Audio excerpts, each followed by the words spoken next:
বড় তথ্য আপনাকে কে দিয়েছে? বলে একেবারে হাই কমিশন থেকে আমাদের দলের সবাই জানে আপনি জামাত করেন।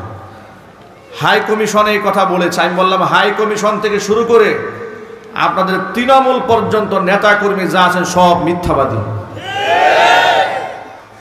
কথা বলেন, সব মিথ্যাবাদী। ওরা মিথ্যার উপর রাজত্ব করেছে, কথা বলতে হবে ঠিক কিনা? ওরা মানুষদেরকে ছোট করার জন্য, খাটো করার জন্য, যাকে যে কথা বলে ঘায়েল করে সামাজিকভাবে দুর্বল করা যায় ওরা সেটাই করেছে। স্বার্থে লেগেছে জঙ্গি, স্বার্থে লেগেছে রাজাকার, স্বার্থে লেগেছে আল বদর, আল শামস, পাকিস্তানের পেটাত্তা, পাকিস্তানের দালাল বলেছে। কিন্তু ইতিহাস প্রমাণ করেছে যাদেরকে পাকিস্তানের দূষর বলেছে তারা কেউ পাকিস্তানে আশ্রয় গ্রহণ করেনি। কিন্তু যারা আমাদেরকে পাকিস্তানের দালাল বলেছে, পাকিস্তানের পেটাত্তা বলেছে, ওরা হিন্দুস্তানের কাফের বেঈমানদের দালাল। এটা প্রমাণিত হয়েছে জাতির সামনে। কথা বলেন ঠিক কিনা বলেন? ওরা আলেমদেরকে স্বাধীনভাবে কথা বলতে দেয়নি। আল্লাহ তাআলা আমাদের সুযোগ করে দিয়েছেন, কোরআন সুন্নাহর কথাগুলো আমরা বলিষ্ঠ কণ্ঠে বলতে চাই। এই সমাজে যদি আল্লাহর কোরআন সঠিকভাবে বলা যেত, এ দেশের চিত্র আরো অনেক ভালো হয়ে যেত। এই সমাজের মধ্যে এত চুরি, এত ডাকাতি, এত চিন্তা, এত রাহাজানি, এত খুন খারাপি হতো না যদি এ দেশের উলামারা স্বাধীনভাবে দ্বীনের কাজ করতে পারতেন। হাতে পায়ে শিকল লাগিয়ে দেওয়া হতো, বয়ানে স্টেজে ওঠার আগে কানে কানে এসে বলতো হুজুর দিনকাল ভালো না, এটা বললেন না। এরপরে 14টা শর্ত দিয়ে মাহফিলের পারমিশন দেওয়া হতো।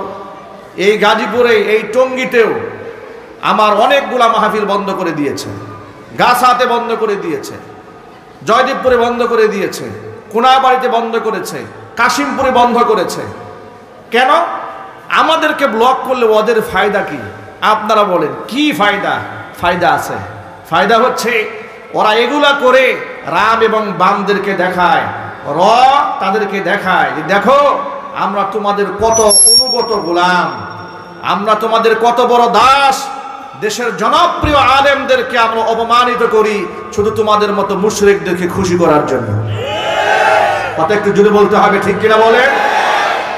ওরা ইসলামের শত্রুদেরকে খুশি করার জন্য আলেমদের পায়ে ডান্ডা বেরি পড়িয়েছে। ওরা রয়ের মুখে হাসি ফুটাবার জন্য আলেমদের হাতে হাত করা পড়িয়েছে।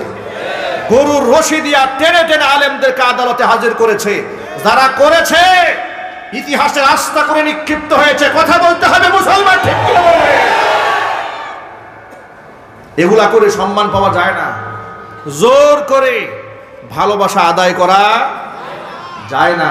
কিছু সময়ের জন্য অভিনয় করা যায়। অভিনয় এক জিনিস, বাস্তবতা ভিন্ন জিনিস। দেখেন না অভিনয় শিল্পীরা, সিনেমার ছবির তারকারা সিনেমার সুন্দর পর্দায় দেখায় প্রেম জীবনে একবারই আসে, মানুষকে ধোঁকা দেয়।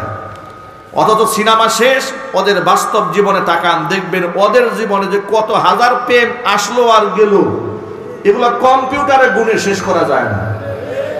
কথা বলে না কেন? বাংলাদেশের সবচেয়ে বড় সিনেমার তারকা যাকে বলা হয় শাকিব খান, ওর যে রেজিস্ট্রি কয়টা বউ আছে এটা তো আমরা এখনো জানি না। যেই কাজটা ও করেছে ওই কাজটা যদি কোনো আলেম করত তাহলে দেখতেন মিডিয়া পাড়ায় আগুন কেমন লাগা লাগতো। এদেশের আলেমদের কাছে বিবাহের কাবিননামা চাওয়া হয় নাই? কথা বলে না?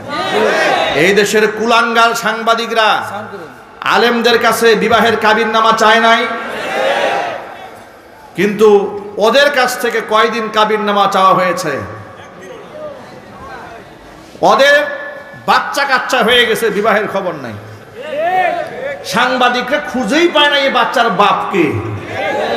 বহুত কষ্ট করে অনুসন্ধানী সাংবাদিকরা খুঁজে পেল ওনার বাবা তো তারকা। জিজ্ঞেস করা হলো ঘটনা কি স্যার, এটাকে? কয় বাচ্চাটা আমারই, তবে ওর মা আমার বউ না। এটা কিন্তু খুব আনকমন কথা। বাচ্চাটা আমার, বাচ্চার মা আমার স্ত্রী নয়, এ কথা কোন দিকে ইঙ্গিত করে? এরপরেও কুলাঙ্গাল সাংবাদিকেরা আলেমদের তির্যক মন্তব্য করেছে আর ওদের পদলেহন করেছে। এর দ্বারা প্রমাণ হয় যে সাংবাদিকরা এই সমস্ত নায়কদেরকে প্রশংসা করে, এদেরও চরিত্রে কোনো ঠিক নাই, জন্মরে ঠিক নেই। আমার প্রিয় বন্ধুগণ, আল্লাহ রাব্বুল আলামিন কোরআন নাজিল করে দিয়েছেন। কেন নাজিল করলেন শুনেন। আল্লাহ পাক বলেন আলিফ লাম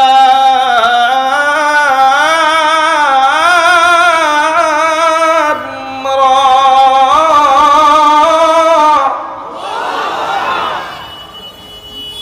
কিতাবুন আনজালনাহু ইলাইকা লিতুখরিজান নাসা মিনাল যুলুমাতি ইলান নূর